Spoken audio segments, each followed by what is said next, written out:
तुलसीदास विश्वविद्यालय में संत तुलसीदास जयंती के शुभ अवसर पर हमारे बीच विभिन्न अध्यापकों द्वारा, विभिन्न प्राचार्यों द्वारा और सम्मानित गुरुओं द्वारा रामचरितमानस पर विशेष चर्चाएं की गई हैं, जिसको मैं आप लोगों के बीच भेजना चाहूँगा एक एक वीडियो के माध्यम से।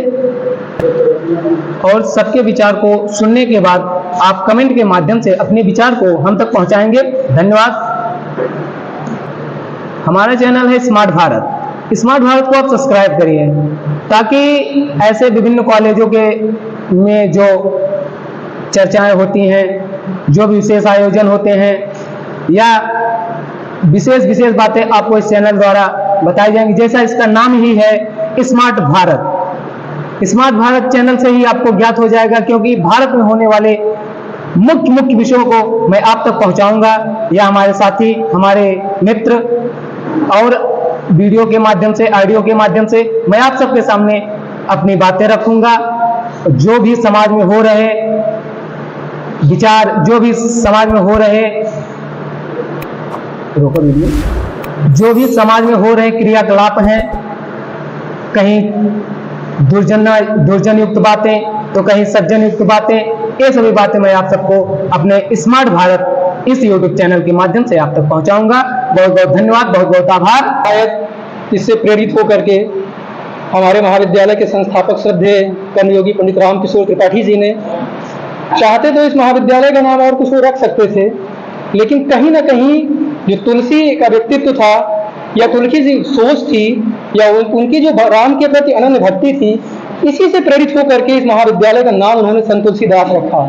नहीं तो अगर वो चाहते तो हो सकता है कि परिवार के किसी और के नाम भी रख सकते थे, मुखिया के नाम, जैसा कि हम तमाम सारे महाविद्यालयों का नाम देखते हैं, लेकिन उन्होंने उनके व्यक्तित्व को पहचाना और इस महाविद्यालय का नामकरण किया।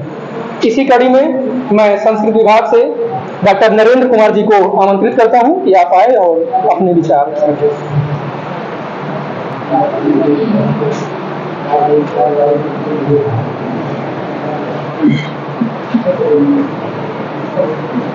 मंच पर उपस्थित माननीय प्रबंधक सर,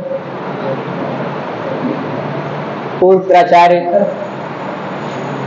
अब्दुल रशीद सर, भूगोल के पूर्व यागाध्यक्ष आदरणीय उपाध्याय सर, पूर्व प्राचार्य विभागाध्यक्ष प्राचीन इतिहास तिवारी सर और वर्तमान प्राचार्य सर, आप सबका मैं विनम्रता से स्वागत करता हूं। अध्यापक बंधुओं का अभिनंदन करता हूं। आज 31 जुलाई को श्रावण मास की शुक्ल पक्ष के सप्तमी तिथि को तुलसीदास जी की जयंती है। तुलसीदास जी के जन्मदिन के अलावा आज मुंशी प्रेमचंद हिंदी के प्रख्यात कहानीकार, उपन्यासकार का भी जन्मदिन है। अगर मैं भूल नहीं रहा हूं तो आज उधम सिंह का भी जन्मदिन है। सबके जन्म दिवस की ढेर सारी शुभकामनाएं। विषय है तुलसी का समय और उनकी कविता। मुझे अभी कहा गया कि आप कुछ बात कर सकते हैं, तो मैं संस्कृत का मूलतः विद्यार्थी हूं। मैं बस एक दो बात कहना चाहता हूं। हमारे यहाँ संस्कृत में काव्य कैसे रचा जाए, इसको लेकर के एक धारा है जो बताती है कि कैसे कविताएं रची जाएं, रचनाओं को कैसे रचा जाए, या महान रचनाओं को रचने के बेसिक टूल्स क्या हैं, तरीके क्या हैं, उनके बारे में हम बच्चों को काव्य शास्त्र के अंतर्गत बताते हैं। तो जिन टूल्स की सीधे तौर पर हम चर्चा करते हैं उनको हम टर्मिनोलॉजी में काव्य हेतु कहते हैं। काव्य के कारण या काव्य के उपाय, काव्य रचने के तौर तरीके, अलग अलग आचार्यों ने अलग अलग कारण बताए हैं, लेकिन जितना मैंने पढ़ा है उनके हिसाब से किसी महान रचना को रचने के लिए 3 चीजों का होना बहुत जरूरी है। एक, शक्ति, जिसको हमारे कई काव्यशास्त्र के जानकारों ने प्रतिभा के नाम से भी पुकारा है, मम्मट जैसे आचार्यों ने इसे शक्ति कहा है। और दूसरा जो कारण है वो है निपुणता, और तीसरा कारण है अभ्यास। एक व्यक्ति को महान रचना को आकार देने के लिए, रचने के लिए 3 चीजों का होना आवश्यक है। क्योंकि आप सब संस्कृत के नहीं है तो इसलिए मुझे थोड़ा सा बताना आवश्यक है कि शक्ति या प्रतिभा का क्या आशय है, निपुणता से क्या काव्य शास्त्रियों का आशय है और अभ्यास से क्या आशय है। शक्ति इक्वल टू प्रतिभा का मतलब है कि हमारे जन्म के समय ही, हमारे आचार्य ऐसा मानते हैं, बहुत से हमारे ऋषि मुनि मानते हैं कि जन्म के समय ही कुछ योग्यताएं, कुछ काबिलियत हमारे जन्म के साथ इनबिल्ट होती हैं, ठीक है, जिनको हम जन्म के साथ कितना भी अभ्यास कर लें उनको सृजित नहीं कर सकते, उनको अर्जित नहीं कर सकते। अर्जित कर भी ले तो उस परफेक्शन के साथ वो हमारे व्यक्तित्व में चीजें नहीं आ सकती जो प्रतिभा के बदौलत आ सकती है। तो एक व्यक्ति वही महान कवि बनेगा जिसके अंदर वो जन्मजात प्रतिभा होगी। कुछ एक विद्वान मानते हैं कि प्रतिभा जन्मजात नहीं होती है, उसको बहुत मेहनत से पाया भी जा सकता है, लेकिन ज्यादातर का मानना है कि प्रतिभा जो है वो जन्मजात होती है। इसका मतलब ये नहीं कि हम कुछ लिखे पढ़े नहीं तो सोचे हो सकता है हमारे अंदर प्रतिभा हो ही ना इसलिए हम घूम रहे हों। प्रतिभा, कई बार हम लोग कहते हैं कि बहुत प्रतिभावान बच्चा है, तो इसका मतलब ये नहीं कि हम लोग उसको वेरीफाई कर चुके हैं कि वो जन्मजात उसमें है। कुछ विशेष चीजें होती हैं जो और में सामान्य रूप से नहीं पाई जाती हैं। तो रचना के लिए पहली जो बेसिक जरूरत है वो है प्रतिभा, और दूसरी है जिसको काव्यशास्त्रियों ने निपुणता कहा है। जो निपुणता है वो आती है, ऐसा काव्यशास्त्रियों का, आचार्यों का मत है कि आप जिस समय जन्म लेते हैं, आपका जो समय होता है उसके समय, उस समय लोक की क्या स्थिति है, समाज की क्या स्थिति है, दुनिया में क्या हो रहा है। लोक equal to not only UP, India, Asia, ठीक है, पूरी दुनिया में, यानी जहां तक हमारी दृष्टि जा सकती है, जिसको भी हम देख सकते हैं, पूरी यूनिवर्स को, वहां क्या चीजें चल रही हैं उसका अन्वीक्षण, उसका बहुत गहनता के साथ उसको देखना। और फिर इसके साथ जिस समय आपका जन्म हुआ है उससे पहले शास्त्र, जो आपके क्लासिक्स लिखे गए हैं, जो आपका लिटरेचर अवेलेबल है, जो आपका साहित्य आपके पुरखों ने, आपके पुरनिये ने, आपके पूर्वजों ने रचा हुआ है, जो एक माइलस्टोन है, एक पहचान है आपकी परंपरा के, आपके ज्ञान की विधा के, उनका आपको अध्ययन होना चाहिए। लोक, शास्त्र और फिर करें काव्य आदि अवेक्षणार्थ, जो आपके जन्म से पहले महाकाव्य लिखे गए हैं, बड़ी रचनाएं रची गई हैं, महान रचनाएं रची गई हैं, जैसे हम सामान्य रूप से रामायण कह सकते हैं, महाभारत कह सकते हैं, वेद आदि कह सकते हैं, उनका आपको अन्वीक्षण करना चाहिए। ऐसे सरसरी निगाह से नहीं पढ़ना चाहिए, देखना चाहिए कि हमें कोई एग्जाम देना है, पासिंग मार्क लाना है, उसका आपको संज्ञान लेना चाहिए। और तीसरी चीज कह रहे हैं काव्य की शिक्षा अभ्यास। जो कविता के जानकार हैं, महान कविता क्या होती है, बड़ी रचना क्या होती है, उसके जानकार लोगों के पास बैठ करके उसकी बारीकियों का अभ्यास करना, छंद का अभ्यास करना, कौन से वैल्यूज आज के समय में जरूरी है, जो हमारी रचना में, हमारी कृति में जिनका आना आवश्यक है, उसका अभ्यास करना।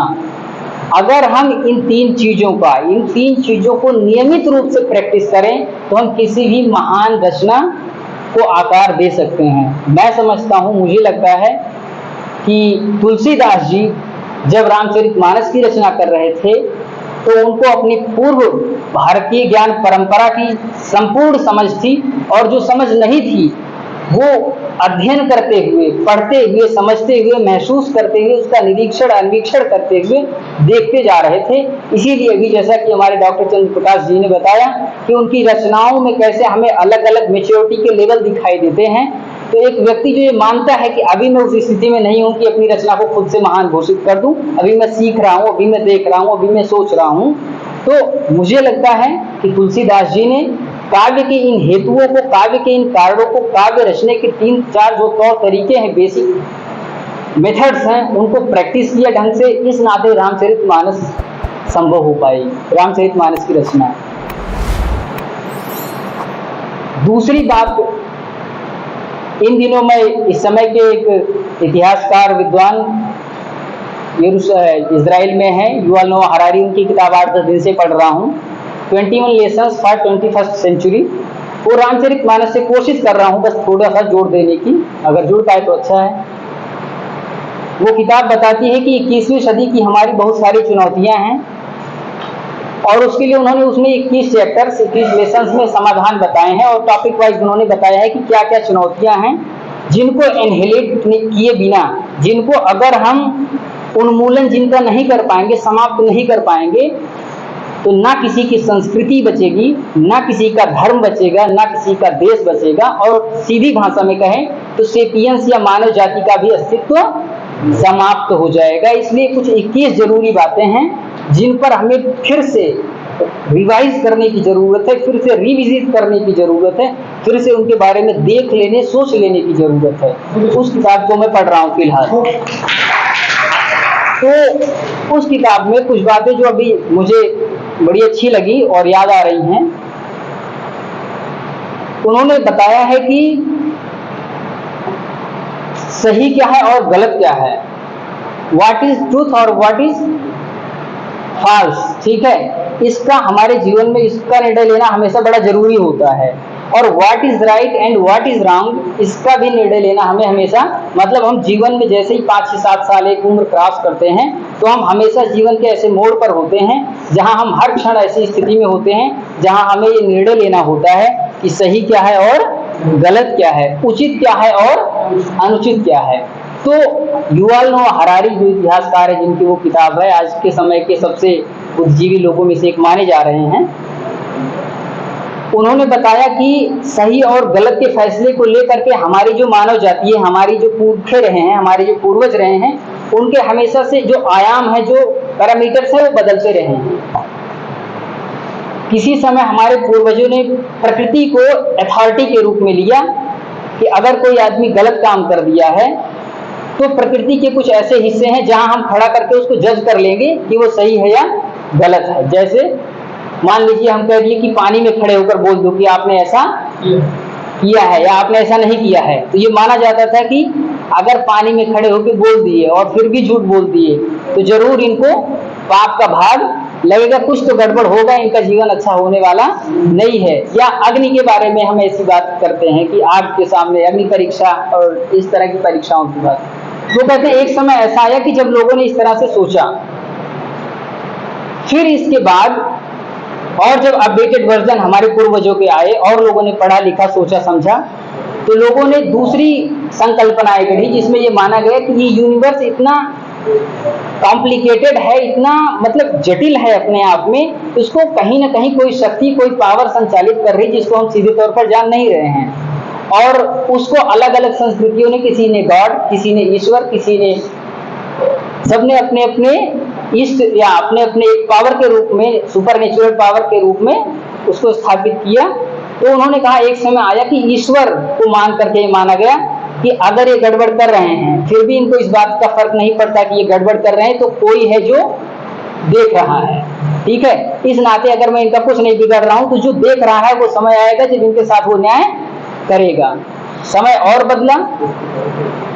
पिछले 150-200 सालों में जब हम लिबरल डेमोक्रेसी के दौर में है, जिसको हम नॉर्मली कहते हैं कि दुनिया में लोकतंत्र का उदय हुआ 1850 के बाद, 1893 के आसपास से, अगर मैं सही से सोच पा रहा हूं तो उसके बाद जो पिछले 150 साल